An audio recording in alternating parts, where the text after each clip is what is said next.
Bismillah, wassalatu wassalam ala rasulillah. Assalamu alaikum wa rahmatullahi wa barakatuh. In today's episode, we're going to be discussing Juz 16 from the Quran. And the surah we're going to be going through, inshallah, will be Surah Taha. And I really just wanted to highlight one ayah from this surah, where Allah subhanahu wa ta'ala says, أعوذ بالله من الشيطان الرجيم بسم الله الرحمن الرحيم ما أنزلنا عليك القرآن لتشقى.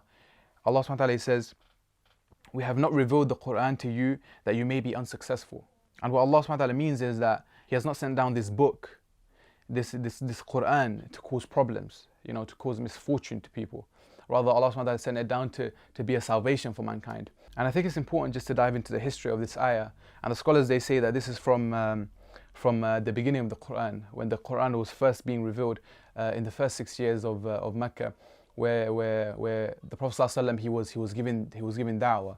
And he was calling the people to Islam, and he would do this during the day, and during the night he would stand in prayer, and the people, they would see this, and they would see his struggle. The Sahaba, they were tortured, some of them were killed, some of them were all sorts of things, and the Prophet ﷺ was slandered and called names.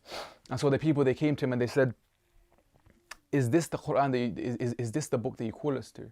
Is this the religion that you say, that has brought blessings to us? Rather, look what it's doing to you. Look at the distress it's caused you. Look at the problems that it's caused you. And so the Prophet ﷺ, it was a stressful time for him. And so Allah subhanahu wa ta'ala, He revealed this to the Prophet ﷺ to tell him, take it easy. It's okay. It's okay to feel this way.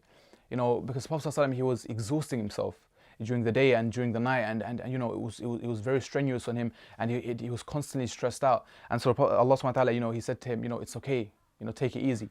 And so one of the things that we really understand about the Prophet ﷺ's struggle is that it's from his own words, where the Prophet ﷺ, he says, verily the comparison of myself and the people is that of a man who has kindled a fire, and when he lights it, around him there are moths and there are insects, and they enter into it. And so the man, he rushes and he stands in front of the fire, and he tries to stop these insects from entering it, because as moths and insects, they're attracted by light, and so they go towards it.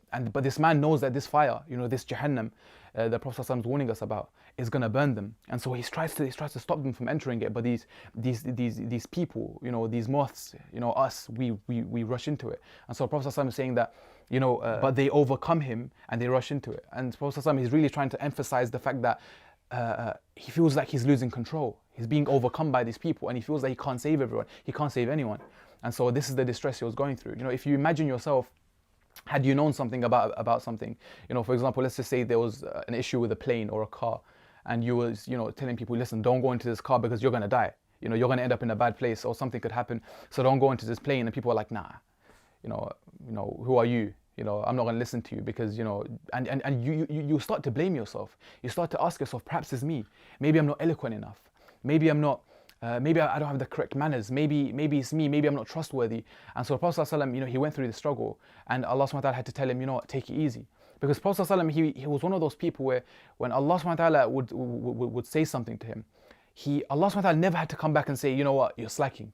You're slacking a little bit. Prophet ﷺ would always go over and beyond what was required of him to get the job done. And so Allah subhanahu wa ta'ala, He said to him, you know what, take it easy. It's okay. It's okay to feel this way. And so, I think the lessons that we can take from this is that, Islam isn't a burden for us. And sometimes we feel like it is. And we need to understand, and we need to remember that Allah subhanahu wa ta'ala has reassured us that Islam is not a burden for us. And so we shouldn't take it as if it's a burden. We shouldn't burden ourselves with this. And it reminds me of a saying, that this religion is firm, so slowly enter into it. And do not make the worship of God hateful for yourself. For he who exhausts his mount does not go far and ruins the back of his mount. And the simple meaning of this is that don't hate Islam. Don't hate religion.